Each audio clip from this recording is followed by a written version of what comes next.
ఇప్పుడు okay. Media మిత్రులందరికీ నమస్తే. భారతీయ జనతా పార్టీ రాష్ట్ర పదాధికారులు జిల్లా అధ్యక్షుల సమావేశం రేపు ఏర్పాటు చేయడం జరిగింది. ఈ సమావేశానికి కేంద్ర మంత్రివర్యులు రాష్ట్ర భారతీయ జనతా పార్టీ అధ్యక్షులు శ్రీ జి కిషన్ రెడ్డి గారి అధ్యక్షతన జరుగుతుంది. దీనికి ముఖ్య అతిథిగా బీజేపీ జాతీయ ప్రధాన కార్యదర్శి శ్రీ సునీల్ బన్సల్ గారు వస్తున్నారు. ఇంకా మిగతా నాయకులు పాల్గొంటారు. అంటే మొత్తం నాయకులు కాదు, దీనికి ఒక ప్రధానంగా కొన్ని అంశాల గురించి చర్చించడం కోసం ఈ సమావేశం ఏర్పాటు చేయడం జరిగింది. బీజేపీ సంఘటన సంరచన కార్యక్రమం, అదేవిధంగా ఇటీవల రాజకీయ పరిస్థితుల గురించి ఈ సమావేశంలో చర్చించడం జరుగుతుంది. రేపు మధ్యాహ్నం సుమారుగా 2 o'clock ఆ ప్రాంతంలో ఉంటుంది. ఇంకొక ప్రధాన విషయం ఏంటంటే, ఒక వరంగల్ వాసిగా ఒక విషయం ఇవాళ ప్రజల ముందు ఉంచవలసిన అవసరం ఉంది. ఎందుకంటే నిన్న వరంగల్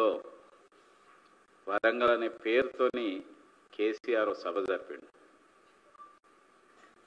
ఆయన ఏమనుకుంటుండంటే టీఆర్ఎస్ మోడల్ అంటే, కేసీఆర్ మోడల్ అంటే ఇట్లే ఉంటుంది, ఇది గతంలో సక్సెస్ అయినాం కాబట్టి ఇప్పుడు కూడా అవుతాం అనే యొక్క భ్రమలో ఇంకా విహరిస్తున్నట్టుగా కనిపిస్తున్నది. అందుకోసమే ఎప్పుడో ఏడాదిన్నరకు ఒకసారి బయటకు వచ్చుడు, కోట్ల రూపాయలు ఖర్చు పెట్టి ఒక పబ్లిక్ మీటింగ్ జరపడం, ఏదో ఒకటి అడ్డంగా మాట్లాడడం, దానిపైన ప్రజలు చర్చించుకోవడం, ఆ తర్వాత మళ్ళా 6 నెలలకో 1 yearకో మళ్ళా ఒక మీటింగ్ పెట్టి బయటికి రావడం. ఇది KCR model, BRS model, farm house model. ఇది ఇట్లనే సక్సెస్ అవుతుందనే ఒక భ్రమలో ఆయన ఉన్నాడు. ఇట్లనే మళ్ళా అధికారంలోకి వస్తామనే యొక్క ఆనంద డోలికలలో ఊగిపోతున్నారు బీఆర్ఎస్ నాయకులు. కానీ ప్రజలు ఇవాళ చాలా విజ్ఞులు. తెలంగాణ ప్రజలు చాలా పర్ఫెక్ట్గా ఆలోచిస్తున్నారు. ఈరోజు ఇటువంటి యొక్క అప్రజాస్వామిక నియంత పార్టీకి కాలం చెల్లిపోయింది. అక్కడ మీరందరూ చూసినాం, మేమందరం చూసినాం. కేసీఆర్ గారు కాకుండా ఆ పార్టీలో మాట్లాడింది ఎవరో మీరు చూసిండ్రు. ముందు ఆయన ఎవరో మీకు తెలుసు, ఆ తర్వాత కేసీఆర్ గారు మాట్లాడింది. అంటే ఆ పార్టీని ఇంకెవ్వరు లేరా? ఆ పార్టీలో సోషల్ జస్టిస్ అనేది లేనే లేదా? పెద్ద మాటలు మాట్లాడతారు కదా బీఆర్ఎస్ వాళ్ళు. మరి ఏమైందని నేను అడుగుతున్నా. 200 కోట్లు పైగా ఖర్చు పెట్టింది నిన్నటి మీటింగ్కు. అన్ని కోట్లు ఖర్చు పెట్టి ఆ మాత్రం మీటింగ్ పెట్టడం అనేది ఎవరైనా చేయగలుగుతారు. దాంతోనే నేను అధికారంలోకి వచ్చేపోయినా, ఇక వచ్చేసి నేనే పోలీసుల గురించి మాట్లాడు. అరే నీ ఫోన్ ట్యాపింగ్ వ్యవహారం ఏమిటి? నువ్వు అదేంది మన ధర్నా చౌక్ ఎత్తేయడం గురించి ఏమిటి? ఎవరన్నా ఏదన్నా ఒక సమస్య గురించి ఆందోళన పిలిపిస్తే ఎక్కడికక్కడ హౌస్ అరెస్టులు ఏమైంది? ఎక్కడికక్కడ అరెస్టులు ఏమైంది? నీ నియంత్రిత్వ పోకడలు అనేటి ప్రజలు మర్చిపోయింది కావచ్చు, ఇంకా నాకు బ్రహ్మరథం పడతారని అనుకున్నాడు. కానీ అటువంటి పరిస్థితి ఏమీ లేదు ఇప్పుడు. ఎందుకనంటే ఆయన చేసిన తప్పిదాలు ఆయనను నిరంతరం వెన్నాడుతున్నాయి. కాళేశ్వరం అవినీతి విషయంలో ఒక్క ఈఎన్సీని పట్టుకుంటేనే అన్ని కోట్ల రూపాయలు దొరికినాయి. మరి అందులో పనిచేసిన మిగతా వాళ్ళు, మంత్రులు, మిగతా అధికారులు, తర్వాత మీ కుటుంబ సభ్యులు, ఇవన్నీ చూస్తే ఎన్ని వేల కోట్ల తెలంగాణ ప్రజల యొక్క సొమ్ము బొక్కిన్లో దీన్ని బట్టి అర్థమవుతుంది. మరి అది ఎట్లా? దాని గురించి ప్రజలు మర్చిపోయింది అనుకుంటున్నావా? కోట్ల రూపాయలు ఖర్చు పెట్టిన ప్రాజెక్టులు ఏమైనాయో, ఇవాళ ఎటువంటి పరిస్థితి ఉన్నాయో ఇవి మర్చిపోయిందా?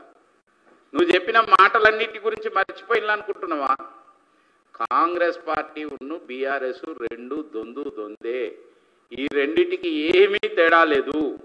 అధికారాన్ని అనుభవించి అక్రమంగా సొమ్ము వెనకేసుకోవడం తప్పితే విచ్చలవిడిగా అధికారాన్ని ఉపయోగించడం తప్పితే ఇంకొకటి లేదు అని చెప్పి ప్రజలు ఇవాళ అర్థం చేసుకుంటారు.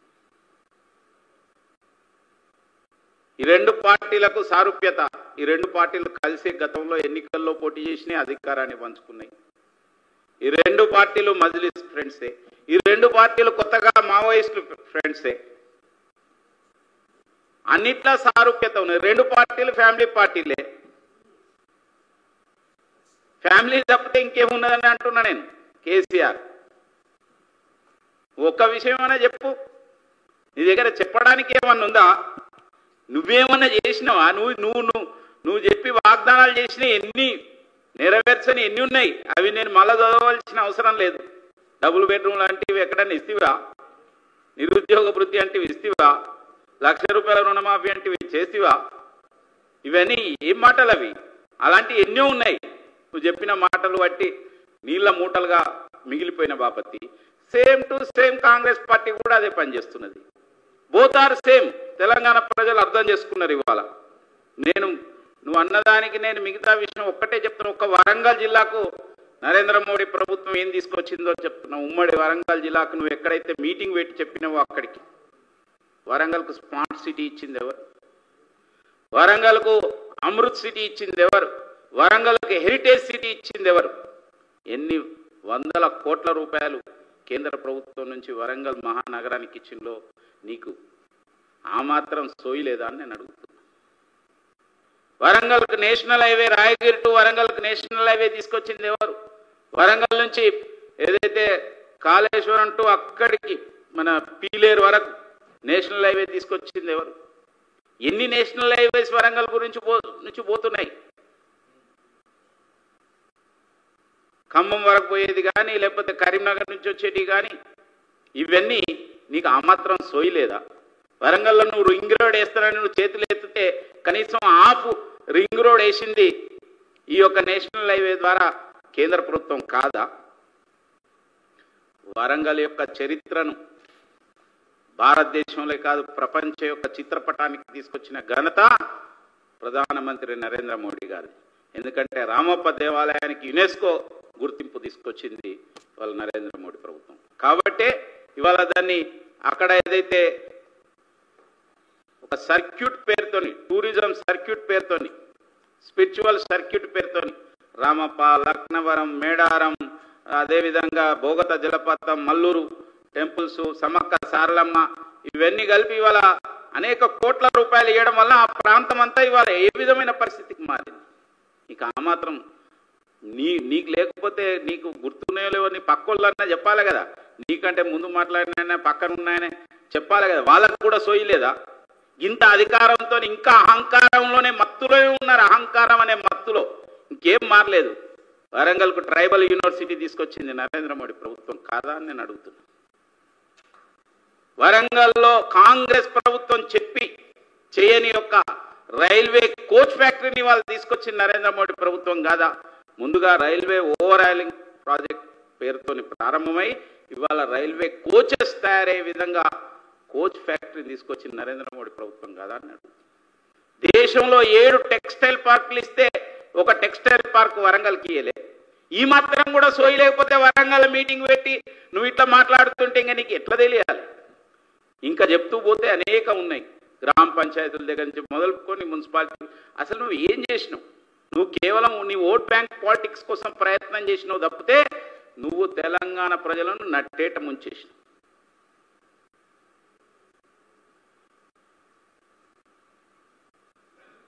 నీ యొక్క కేవలం అధికారాన్ని నిలుపుకోవడం కోసం, ఎన్నికల్లో గెలవడం కోసం నువ్వు ప్రయత్నం చేసినావు తప్పితే ఇంకేం చేయలేదు. నువ్వేమన్నా చేస్తే చెప్పండి, చర్చకు సిద్ధం మేము ఎక్కడైనా. నువ్వు అదే వరంగల్ గడ్డ పైన కానీ ఇక్కడ కానీ అక్కడ కానీ నువ్వు వస్తావా, నీకు కొడుకు వస్తావా, ఎవరన్నా రాని దేనికంటే దానికి సిద్ధం. చర్చకు సిద్ధం ఉండాలి. ఓ మీటింగ్ పెట్టి అలా మాట్లాడేసి మళ్ళా కనబడకుండా పోడు, మళ్ళీ 6 నెలలకు వచ్చుడు. ఇదా రాజకీయం అంటే అంటున్నా. డబ్బులు ఉన్నాయి కదా, అక్రమంగా పోగేసుకున్న కోట్ల, వందల కోట్ల, వేల కోట్ల రూపాయలు ఉన్నాయి కదా అని చెప్పి వెదజల్లి తాపుకో మీటింగ్ పెట్టి ఇది కాదు రాజకీయం. నువ్వు నిజంగా నీకు దమ్ముంటే రా. అందుకోసమే నీకు ప్రజలు పార్లమెంట్ ఎన్నికల్లో నిన్ను కనుమరుగు చేసి ఇవాళ మళ్ళా తగుదునమ్మా వాళ్ళు ఫెయిల్ అయిపోతున్నారు కాబట్టి కాంగ్రెస్ వాళ్ళు మళ్ళీ మేమని అనుకుంటున్నావు. ఇవాళ తెలంగాణ ప్రజలు ఆలోచిస్తున్నది కాంగ్రెస్ గురించి, బీఆర్ఎస్ గురించి కాదు, భారతీయ జనతా పార్టీ గురించి అని తెలియజేస్తున్నాం. అదేవిధంగా కాంగ్రెస్ పార్టీ కూడా ఒక డేంజరస్ స్టెప్ వేస్తున్నది. గతంలో ఇందిరాగాంధీ బిరింద్రేవాలను ప్రోత్సహించి స్వర్ణ దేవాలయం తర్వాత ఏం జరిగిందో మనం చూసినాం. గతంలో ఎల్టీటీని ప్రోత్సహించిన రాజీవ్ గాంధీ ఏమైందో మనం చూసినాం. ఇవాళ రేవంత్ రెడ్డి అటువంటి స్టెప్పే ఇక్కడ వేస్తున్నాడు. చర్చలని, ఇదని, అదని, డ్రామా, అసలు విషయాలను డైవర్ట్ చేయడం కోసం, నీ ఫెయిల్యూర్స్ను డైవర్ట్ చేయడం కోసం నువ్వు మొదలు పెడుతున్నావు. అటువంటి స్టెప్స్ మీరు ఎప్పుడు వేసినా అవి మీకే రివర్స్ అయితే తప్పితే మరొకటి కాదు. తెలంగాణ ప్రజలు శాంతిని కోరుకుంటున్నారు, తెలంగాణ ప్రజలు అభివృద్ధిని కోరుకుంటున్నారు. తెలంగాణ ప్రజలు ఇవాళ తెలంగాణ అనేది దేశంలో నంబర్ 1 ఉండాలని కోరుకున్నారు. అటువైపు కనుక నువ్వేమైనా ఆలోచన చేస్తే అందరు మద్దతు చేస్తారు. దానికి ఉల్టా ఏం చేసినా కూడా మీ పతనం తప్పదని చెప్పి ఈ సందర్భంగా నేను మనవి చేస్తున్నాను. Thank you.